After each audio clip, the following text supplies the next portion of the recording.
Hi guys, Dan here. It is July 7th, 8:26 a.m. in Vietnam. I think it's about 8:26 p.m. on I got the day on the 6th in the States and so on and so forth here. Anyway, I thought today this video might be to deal with my health conditions in general, as well as how it's changed in Vietnam here.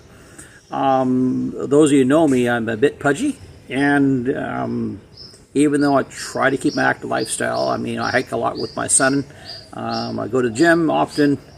It's just been pretty challenging, especially when you get older. Anyway, and also, COVID did do a lot of good for me. I was peaked up probably over 280 pounds, and that's not good for somebody being as short as I am at 5'4". Fortunately, the gym opened up shortly after I was almost diagnosed as pre-diabetes back then, and the gym opened up, so I immediately jumped into the gym and started working out, and lost a significant amount of weight, but I've been kind of trying to avoid type 2 for a long time. But unfortunately, I was diagnosed that in April this year, which is frustrating for me considering all the work I did. And also, I should tell you a little history. I am really against any medication, a lot of because of my dad's experience. He had taken just buckets of medication all his entire life, mostly for his bipolar and all this stuff like that. But it was something I really didn't wanted to avoid, even as quote unquote safe as his medication might be. It was not something I was looking forward to getting into. So anyway, the doctor did finally convince me to take Ozempic and Farxiga, and also, most importantly, the glucose monitoring kit. That turned out to be probably the best thing I ever got as a prescription. And actually, it turned out really good right off. I started monitoring.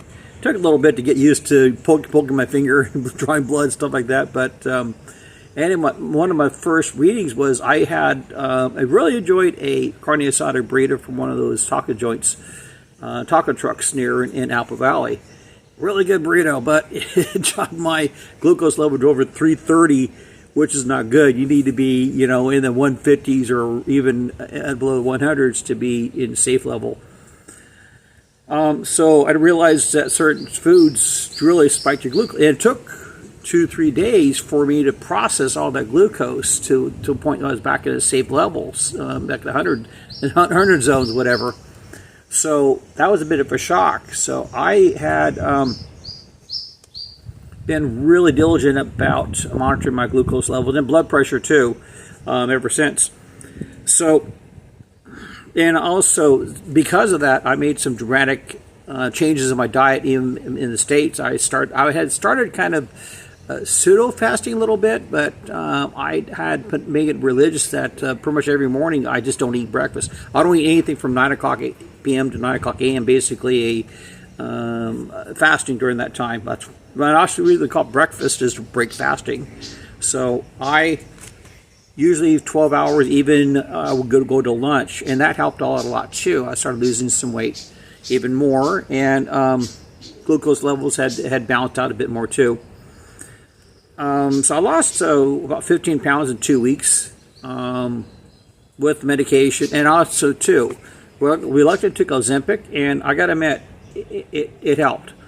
At least it curbed my cravings pretty much immediately, and it was very easy to stay on the fasting diets, stuff like that. So I didn't really crave eating a lot or eating the bad stuff.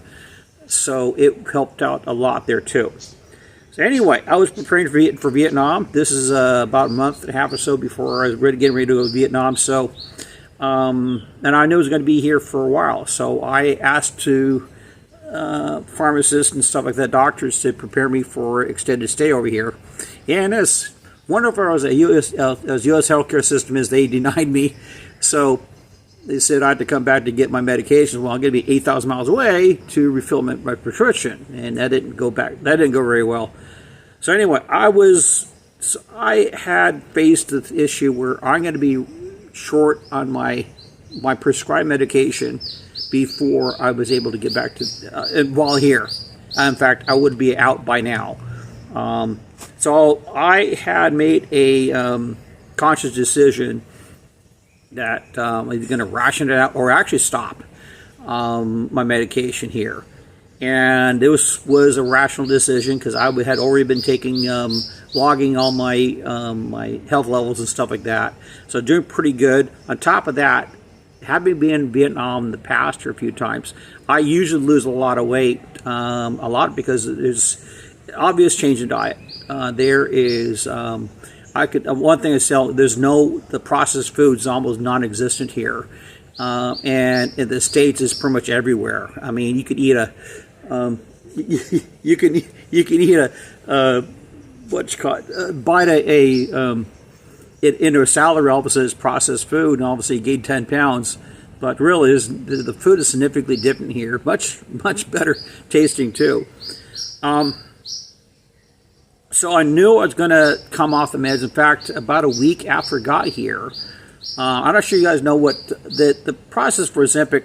You administer basically weekly and very strict about taking it at that time. Otherwise, it doesn't work, for lack of a better term. So I was coming up with a time where I'm supposed to administer Ozempic again, and I decided not to. I just shut it all down. In fact, even the other medication for Farxiga, I shut down too. And I just take supplements. I take apple cider vinegar and cinnamon and my men's vitamins and lots of D3, and that's almost daily. I do that. And a lot of it is because I want to stay healthy here in case I eat something wrong, and my body's able to process it without me dying here. So that works out pretty good, and it's worked out well. My levels have been extraordinary. My blood pressure's dropped. My glucose has been in the safe zone, for lack of better terms. I had a couple little spikes, but kind of expected. I kind of pushed the envelope a little bit, but for the most part, it's been very, very healthy and off of meds. Okay. In fact, let's see here. Let me give you some numbers here. Back in May 10th, U.S. on meds, my glucose was 194, which is not good. You want to be, that's borderline not good. You really want to be like below 100, 140s or less, or preferably the lower the better. And my blood sugar was 139 over 86. Today, my glucose is a little high because I went out and partied last night a little bit. We went to have hot pot, and I had to drink a few beers there. So I expected a little bit high, but surprisingly it wasn't that bad. My glucose was at 146, and my blood pressure surprisingly 118 over 78. So doing pretty healthy for being off of meds and partying, for lack of a better term. So now these aren't just answers. These are you have to be consistent with these logs, stuff like that. These one-timers don't declare you healthy. So in fact, I go back home and take a couple other tests to make sure, and maybe I'm not as type 2 as I thought it would be.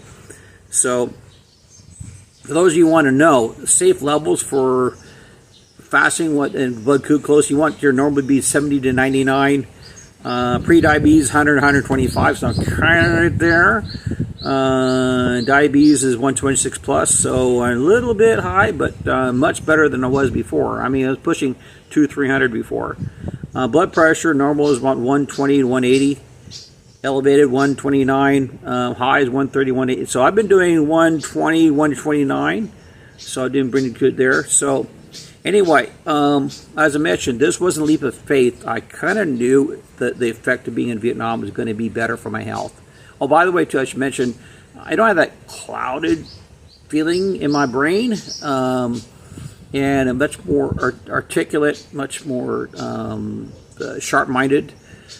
I'm making some pretty, I'm here at kind of a high-pressured time to make some pretty big decisions in my life for myself, my mom, and my son, and I'm doing very, very well at that. I feel good making these decisions. So